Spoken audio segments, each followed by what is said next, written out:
Good morning, I'm Jasmine Anderson. We begin with a Newsday exclusive, Feeling the Squeeze. For the past week, we've highlighted how Long Islanders are getting crushed by the cost of living here. Today, we're looking at solutions. Macy Egland has a story you'll see only in Newsday.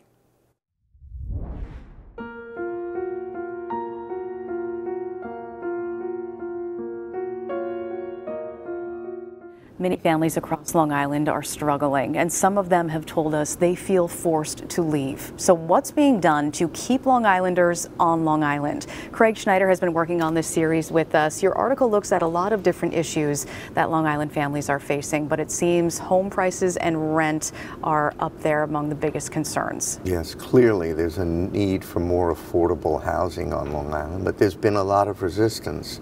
I think there's been an attitudinal change where people are coming to realize that we need these things. You need housing for service workers, you need housing for senior citizens, and for young people who grew up here and want to make a stake here. And for Long Islanders who do own a home, our property taxes are among the highest in the nation. Is there any tax relief in that area that we could look at?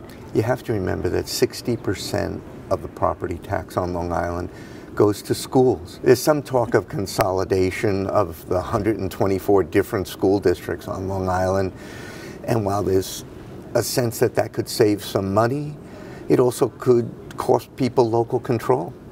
So the experts you spoke to in doing this article, what did they say could happen if nothing changes across Long Island? Well, there are two schools of thought that I came across. One was that Long Island will largely lose its middle class, and with that, employers won't have enough workers, they'll leave. It could be bad. But then I spoke to somebody else, another expert, who was saying, well, it'll just become an enclave for the wealthy. But costs will go up because of that service cost. If you pay $15 an hour for a babysitter now, expect it to be $35. Expenses could go even higher, so it sounds like some changes need to be made. Thank you, Craig. Thank you. For more possible solutions and to read our entire Feeling the Squeeze coverage, go to Newsday.com, click Get More below the Newsday TV video box. To the Gilgo killings, and the Massapequa Park man accused of murdering 3 sex workers is still being held without bail. Rex Heuermann appeared in court again yesterday. The hearing focused on evidence handed over to the defense, including more than 2,500 documents and crime scene pictures where the remains of the 3 women Heuermann is accused of killing were found along Ocean Parkway in 2010.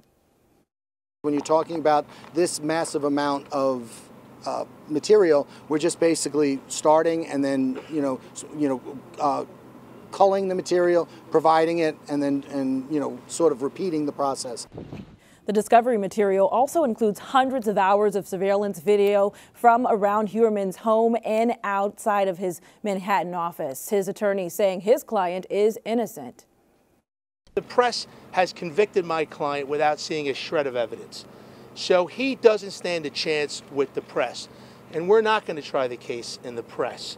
I doubt that any one of you for a moment have even contemplated the possibility that they have the wrong guy. Heuermann is due back in court September 27th.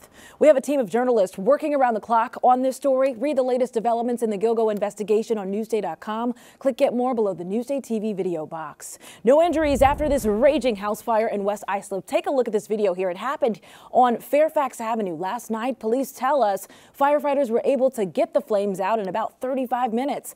The cause of the fire is under investigation. And take a look at this. Have you seen this van? Police are searching for the hit-and-run driver who hit a 14-year-old boy on a bike in North Belmore. It happened at the intersection of Sawmill Road and Jerusalem Avenue yesterday morning. Police say the boy was in the crosswalk when he was hit by this white van. He was treated at the hospital for a broken bone. The crash caused 2 black panels to fall off the suspect's vehicle. You can see it in that red circle there. Court today for this Hicksville man accused in a violent robbery. Police say Henry Romero pulled a gun on a 71-year-old man walking on Jonathan Avenue and demanded his money. It happened Monday night. Police say when the victim said he didn't have any money, Romero beat him unconscious.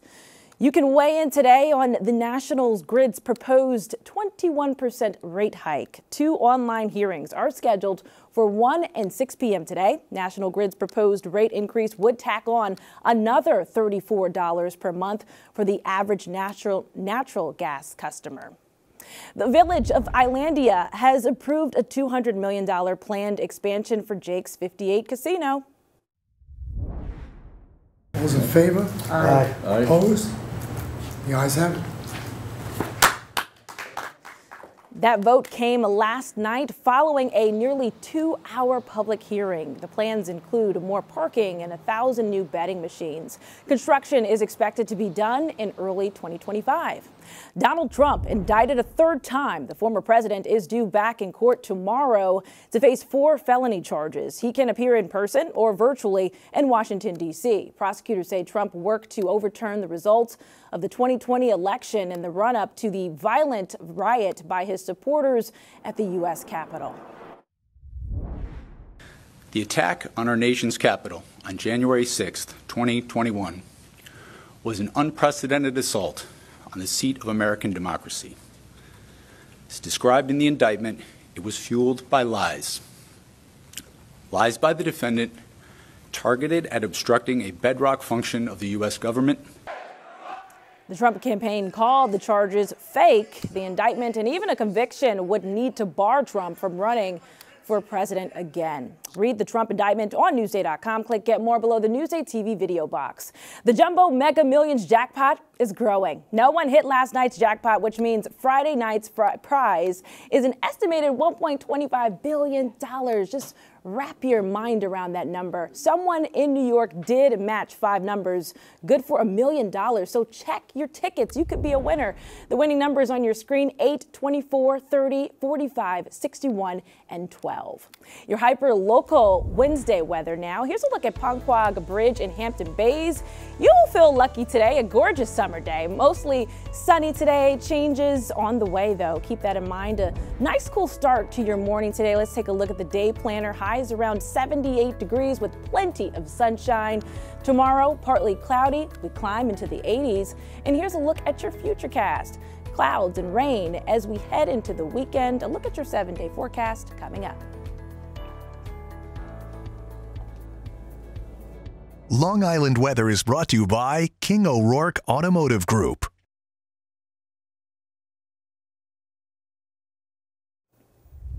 Calming fears about West Nile virus here on Long Island. Sherry Einhorn has a story you'll see only in Newsday.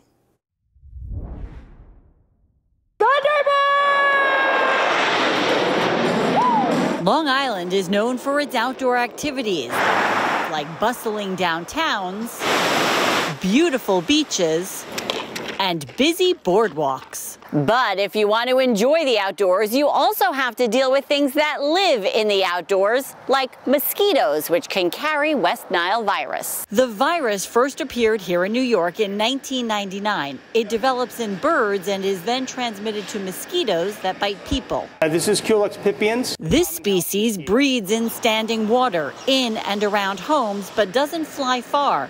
Suffolk's Department of Health Services tests mosquitoes from 45 sites across the county on a weekly basis. We put them out at night, we pick them up the following morning, we bring them back to the lab, we go through the mosquitoes, we actually identify them all to species, and then we package them up and we send them to the state arbovirus lab for testing. While the virus is here on the island, the risk of transmission to humans is low, according to infectious disease expert Dr. Andrew Handel. There's about a dozen or so people who get infected every year, and the vast majority of people who are infected will have no symptoms or very mild symptoms of it. Mild symptoms could include fever, headache, rash, and muscle fatigue.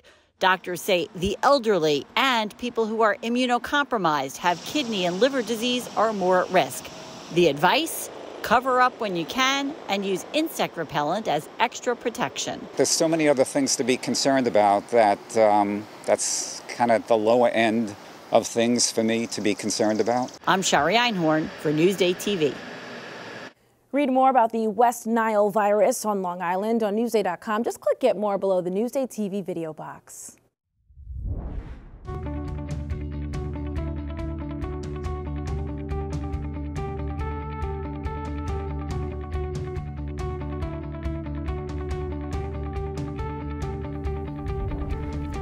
A professional sports agent from Long Island just added a Latin beat to a baseball classic. Jamie Stewart has a story you'll see only in Newsday. Take me out to the ball game. Take me out with the crowd. It's the unofficial anthem of Major League Baseball. For more than a century, fans have sang.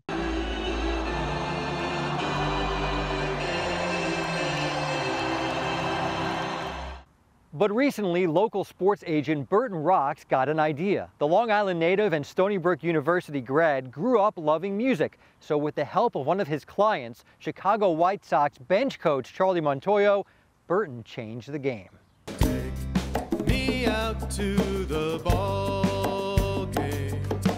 I said to him, I'd love to do a band with you one day. It was years ago, and finally, the off season, we said we're going to do this. Burton laid down his parts, then asked Montoyo to add some flair. I wasn't sure how it was going to come out and what was going to happen, so I said, okay, I'll do it. It came out awesome. Burton also wanted to add some more musicians, so he picked his favorite, his mother, Marlene, a former school teacher. What'd you think of how it turned out? I'm better than I expected. I really was floored. You might say the family chemistry for this project was undeniable, but chemistry, the Rocks, and baseball are a match made in heaven. You see, Burton's father is a world-renowned chemist, and 5 years ago, he became the first scientist to ever appear on the back of an official Topps baseball card after he studied the effects of heat on a baseball. How do you compare your study with your son's and wife's song? What's going to have more impact? Oh, the song. Everybody sings "Take Me Out to the Ball Game." At the old ball game. For NewsdayTV, I'm Jamie Stewart. Oh, I love the remix. Read more exclusive local sports stories on Newsday.com. Click Get More below the Newsday TV video box. Watch Newsday TV on the big screen. Use the remote to activate Siri, Alexa, Roku, or the Google Assistant on your streaming device. Say Install Newsday. Newsday TV, covering Long Island like no one else can. I'm Jasmine Anderson. Thanks for watching. We'll leave you with a look at your hyperlocal 7-day forecast.